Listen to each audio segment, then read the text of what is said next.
Anyone who's new to my channel, I'm Roger Bailey. Thank you for looking in and welcome. And today I'm going to share with you my experiences of owning one of the greatest modern day sports cars money can buy. Last of the naturally aspirated 6-cylinder cars and produced by probably the best German car manufacturer that there is this mid-engine coupe, the miniature supercar that the experts tell us that it is. And to anyone who may be thinking of buying one of these sports cars, I'm going to tell you 7 things you really ought to know, with point number 7 making sense of the whole thing. Okay, I'm going to explain all this, and to do so, we're going to go out in this Cayman S. Let's go. 20 seconds and counting. T-minus 15 seconds. Guidance is internal. 12, 11, 10, 9. Ignition sequence start. 6, 5, 4, 3, 2, 1.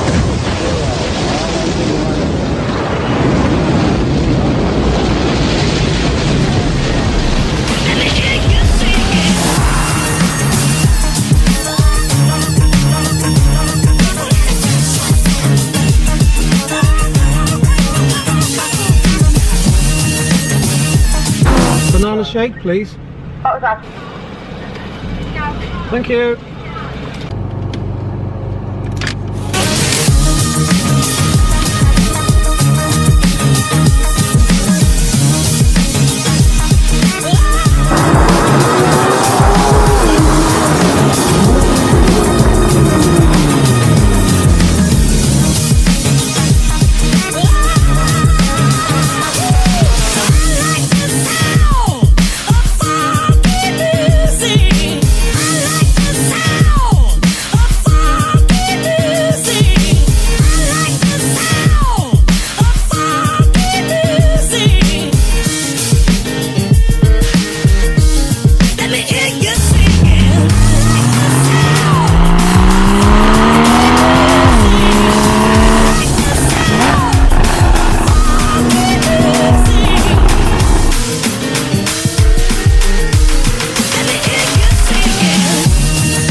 Point 1. This car can be loud. Make no mistake, that sports exhaust sees to that. It's loud outside the car and inside the car. And the induction howl in this cabin can sometimes make your ears itch. Outside, your neighbours will learn to shut their windows, and when you're pulling away fast from traffic lights in sport mode, people will wave at you, often with just one finger. Don't get me wrong, it all sounds fantastic. But that howling engine is inches behind your head. In Sports Plus mode, the active engine mounts firm up and grab tightly onto that body shield, and soon enough you're going to need a tinnitus cure. I've discovered that relief from the decibels comes no better than these wonderfully effective Bose Quiet Comfort 35 noise cancelling headphones. Superb. Point 2. The first time you try moving your Cayman on full lock, you will think the front suspension has suffered a calamitous malfunction, sending you reaching for your phone to call up that Porsche centre to report this catastrophic failing. The tyres scud and scuff along, sending shudders through the whole car. You'll swear the tyre treads are being ripped off, but don't phone that Porsche centre just yet, because this scudding is completely normal and is a consequence of having those wide 235 tyres. Physics dictates that the outside edge of the tyre has to travel further than the inside edge, causing this distressing rubberized striction when turning on full steering lock. Point 3. Porsche's Pdk Gearbox is probably the very best semi-automatic gearbox that there is, but even so, in standard drive mode it never quite seems to be in the right gear should you feel the need to have a momentary burst of enthusiastic driving. Much better to knock that selector over into manual, select Sports Plus and do all the shifting yourself. The wheel mounted buttons work extremely well and become intuitive after only a few miles. Or push and pull that selector lever yourself. This is the best way to go, being thrilled by the crackling throttle blips on down changes, those snappy up changes, and even timing in some throttle lifts to make it sound like a manual gearbox.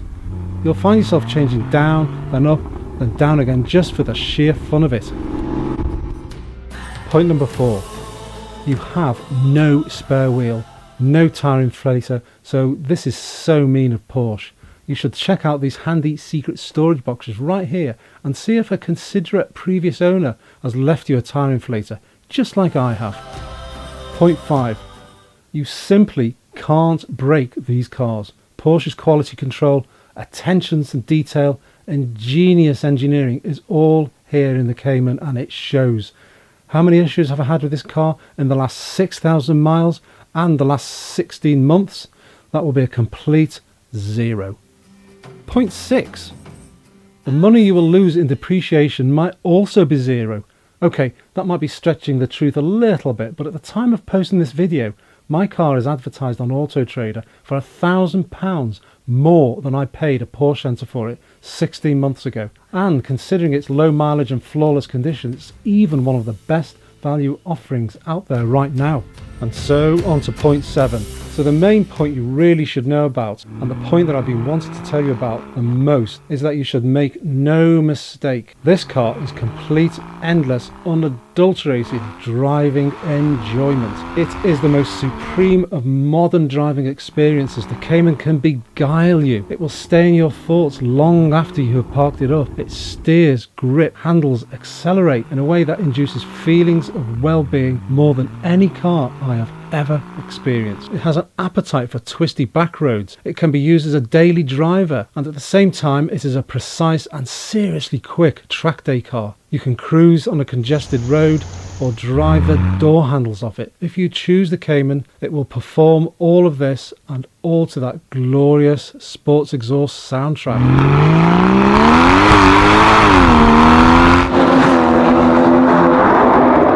Would I buy another Cayman? Without a doubt.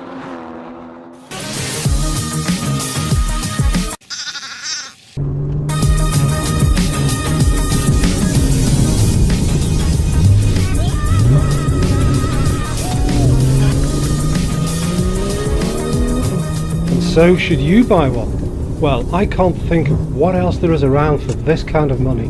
It has no competitor in my opinion, apart from perhaps Porsche's own 911. You could be proud of its good looks. You'd revel in its instinctive steering and be thrilled by its agility and overall performance.